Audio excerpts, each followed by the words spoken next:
Bleachers shake, the air's alive. Under Friday skies we thrive. Small town roar, it cracks the night.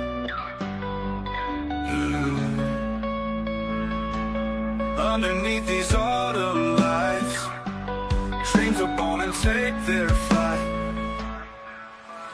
Big plays, big hearts, Tennessee calls. Small town legends under the falls. The crisp headlines, but the passion's fire. High school glory, our one desire.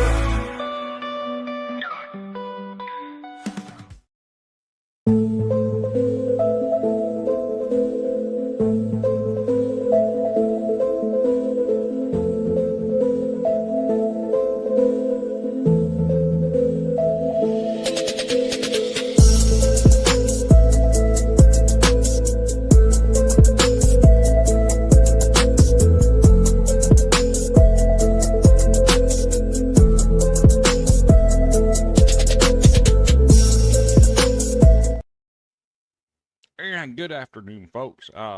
Your host, VandyChris, back here. Just got done doing the Class 1A preview. This is going to be your Class 2A preview.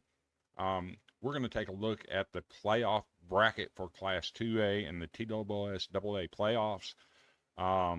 Without further ado, let's get started. Let's take a look at this bracket. First, we'll start off on the eastern side.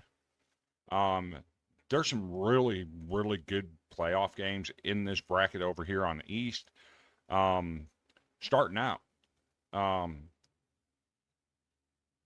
just one game to highlight.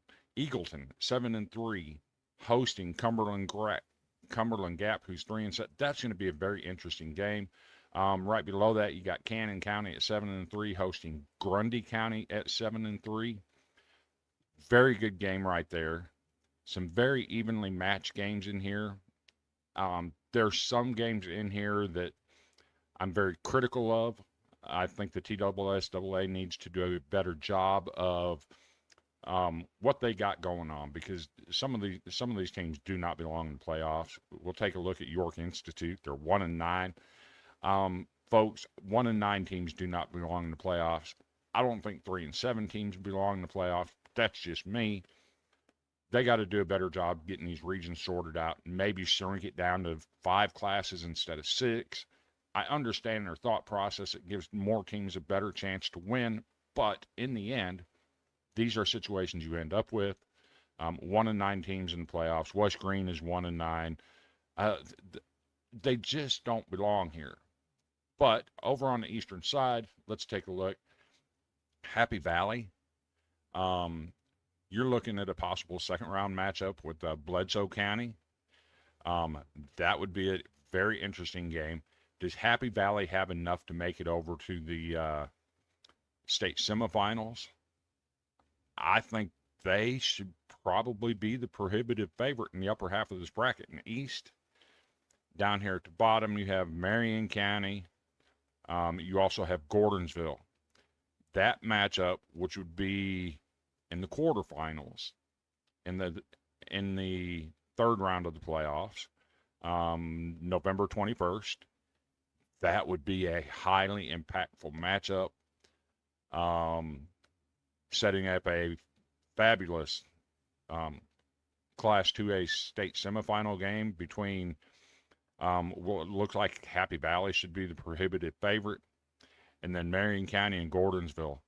A 9-1 Marion County and a 10-0 Gordonsville. I don't know who would win that game. I think Marion County probably has more talent, but that would be huge in the state semifinals with all 3 of those teams. Now, over here in the West, we'll take a look. Lewis County, who just had their star player, Drew Ray, nominated for Mr. Football in Class 2A. They look like the better half coming out of the upper part of the bracket. East Robertson, 10-0. And then a possible second-round matchup with Peabody. That would be really fun to watch. And between those 3, Lewis County, East Robertson, Peabody, any one of those 3 could come out of this upper half of the bracket in the West.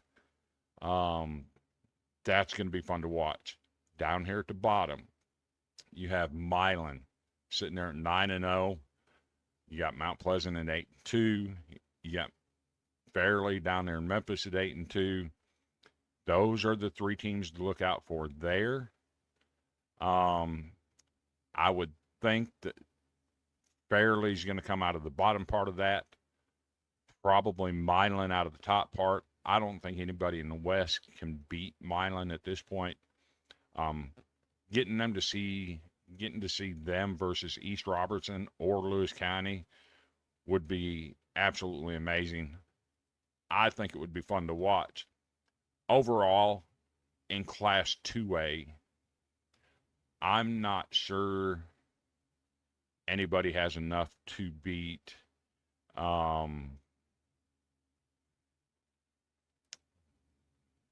I'm not sure anybody has enough to beat Milan right now. I think I would list them as the favorite. But again, you see teams that are 4-6, 5-5. I can make an argument for them to be in the playoffs, but a 3-7 Riverside has no business being there. TSSAA's got to do a much better job in their classifications. Again, I think they should lower it down to 5 classes, start combining some of these classes, because you're just getting too many teams in the playoffs that have no business being there. But until enough people complain about it, I don't think TSSAA is going to change it. I think they're tone deaf right now. But that's okay. Wanted to get this content out there. Again, a lot of these games are being moved to Thursday night, which is tonight, due to weather tomorrow night. If they're staying with Friday night as their game time, they're taking a huge chance with weather causing issues with that game and having to reschedule it anyway. I think it's a great move by these schools to get ahead of it and go ahead and get rescheduled. So enjoy the playoffs tonight. If your game isn't tonight, enjoy it when it is played. Get out there and support your teams. These high school athletes deserve your support. Go support them. Spend some money, get a ticket, and enjoy some playoff football this weekend. I'll be back on Sunday to go over the results, preview the second round, and my friend over at Perry County, Mr. Jay Henson, will be joining me for that show. And we'll talk all things playoffs, all the classes, and you have a great night. I'll see you Sunday.